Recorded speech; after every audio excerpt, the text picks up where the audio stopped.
Well, guys, we have an absolutely awesome guest joining us. They're coming to Australia. It's a band called CHELSEA GRIN, and I'm speaking to none other than Alex. Good morning from Australia, Alex. Hello, and good afternoon from America. Yeah, just not quite hit afternoon here yet. It's only 11:30 here in Adelaide, or right in the middle of Australia. On the eastern coast, has hit midday now, so I'm half an hour behind the eastern seaboard, so it's all good.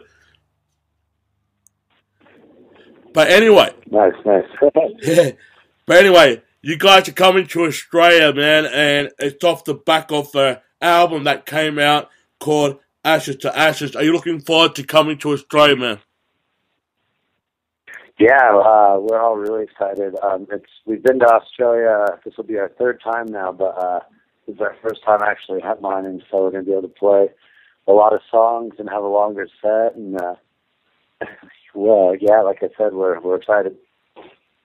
Yeah.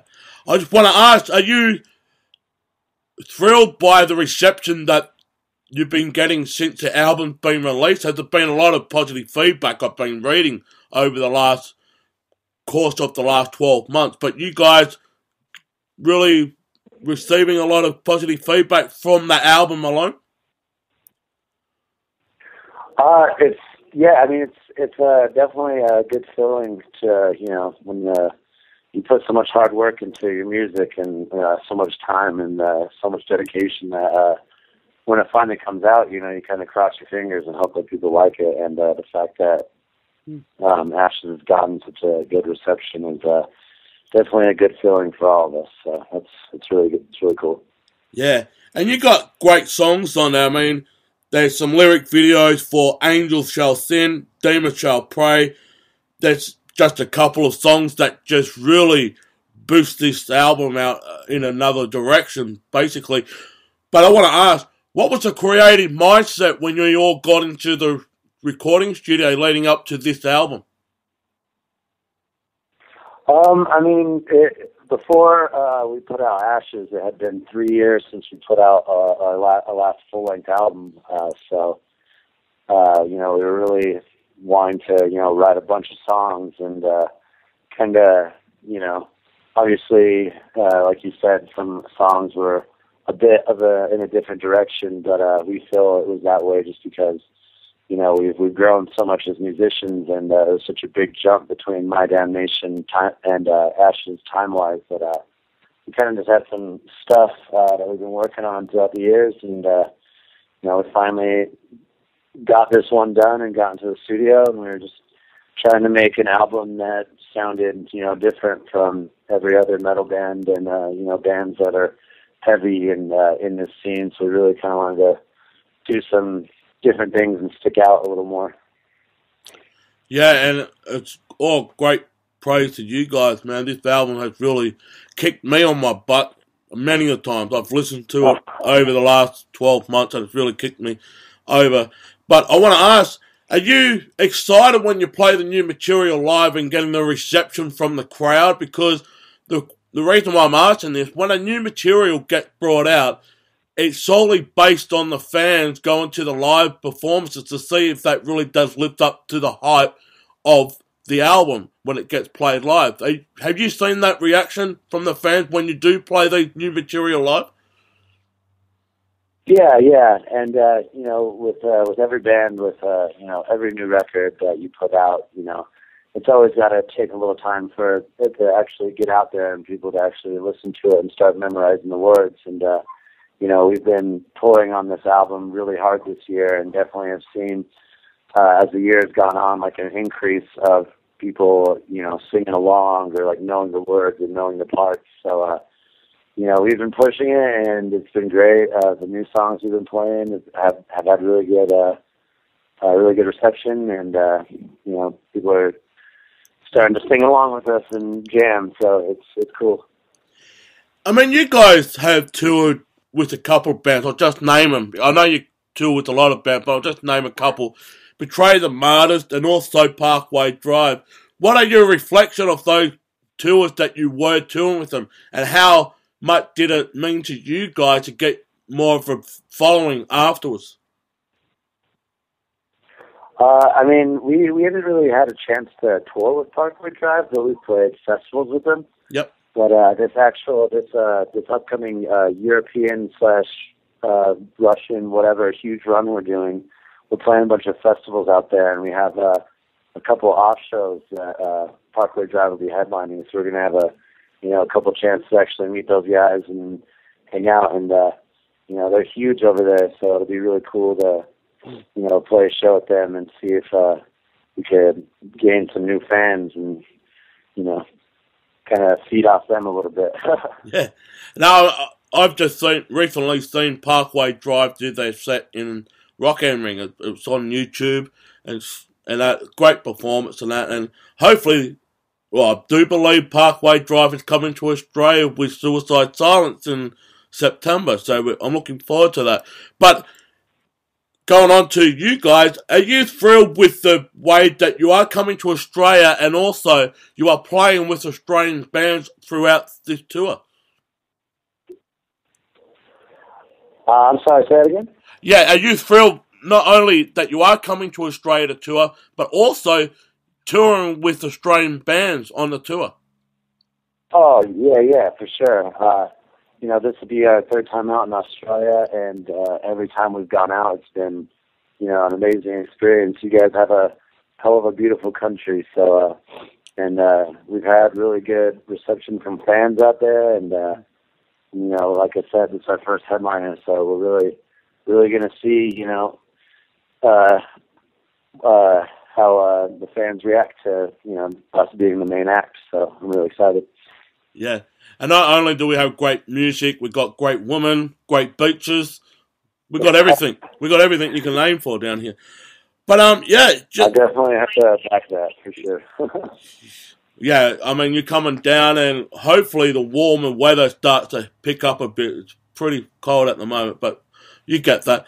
But going back to the band, over the course of the band career, I mean, you guys started out in 2007.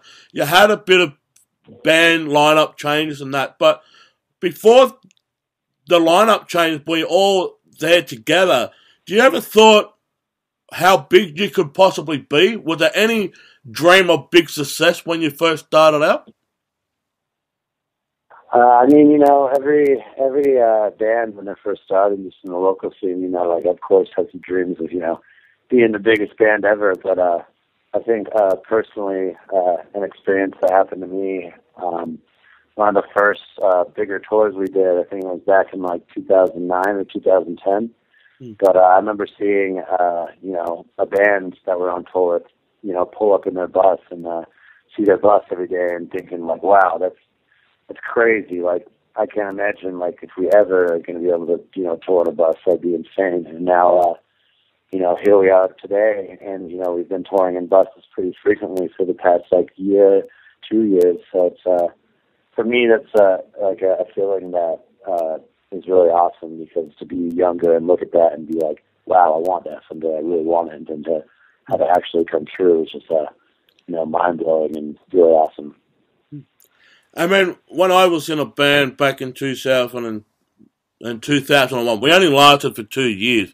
We didn't really got off the ground. But I remember thinking to myself, when I looked at other bands on the side of the stage, I was saying to myself, man, I can do that. I can really kick some butt here.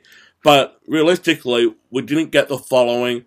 We were just way ahead of our league, basically. But at the same token, I've always had this dream that if they can do it, I can even do it better. Have you guys ever thought about that when you see these other bands on the side of the stage and say, man, they're so awesome, but we can just be a little bit better than them?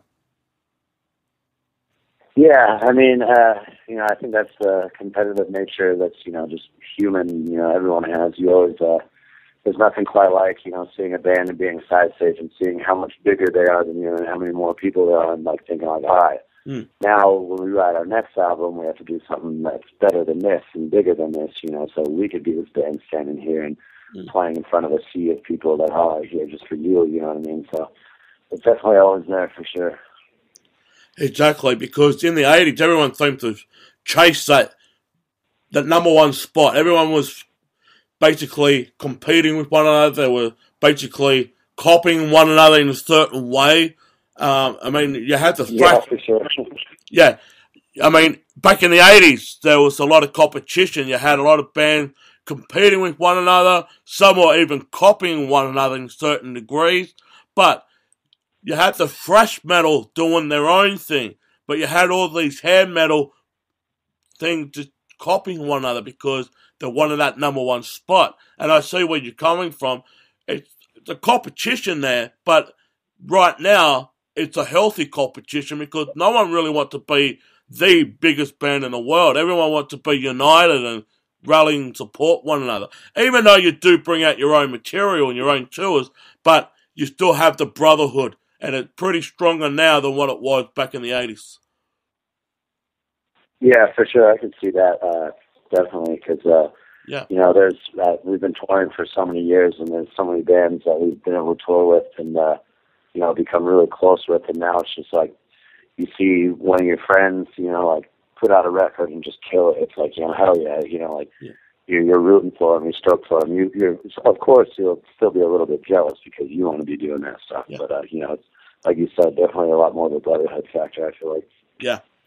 Well, Ashes to Ashes was basically an album that had more positive approach than the other albums released beforehand. Why is that? Why was Ashes to Ashes so positive this time around compared to the other albums? You know, just for me, especially lyrically, you know, being, you know, older now and been around the block quite a few more times than back in the day, I really wanted to write lyrics that reflected, you know, situations, like personal situations that I've been through, or situations that I've seen, like my friends or family go through, like hard times or struggle with certain things. Just, you know, I just wanted to write about real life. I wanted, like, people, when they, you know, heard it, to be able to, like, really feel it and relate to it and, you know, realize, like, wow, you know, like, he's going through the same stuff I'm going through right now, you know, like, you know, it's you know, it's part of life, you know what I mean? And in that sense, hopefully, you know, help them, you know, lift up out of whatever slump they're in and, you know, realize, you know, they're not alone. Yeah, and it just flows right through. I mean, like I said, the album has really knocked me on my butt many times over the last 12 months, and I'm glad. I just can't believe it. I really can't. I can't believe it. What am I saying? I can't believe it. But anyway, it's all the time. I appreciate it. Thank you. Yeah. Anyway, it's all the time we got for. But you guys are coming out to Australia. Please, fans, go and grab the tickets, and at all your participating outlets where they're playing throughout Australia, because CHELSEA GRIN is coming to Australia. What more can you ask for? You guys want more bands coming from overseas to Australia? Well, put your hard-earned money, support these bands, because the live music scene is not really flourishing that much, because you guys need to put your money in your mouth, and you want these bands out, well, put your money, they'll come back out again. But Alex, it's all the time we got for, man. Is there any last words you'd like to say to the fans down under? We're really stoked to come out there, and, you know, like you said, get your tickets, come out. We're going to have a good time. We're going to play a lot of songs, new and old, so it's going to be fun. Yeah. All right, fans, get there, and we will see CHELSEA GRIN tearing that stage up very shortly when they come to Australia. Thanks, Alex, and we'll catch up very shortly when you get here. Thank you for having me. All right, cheers, mate.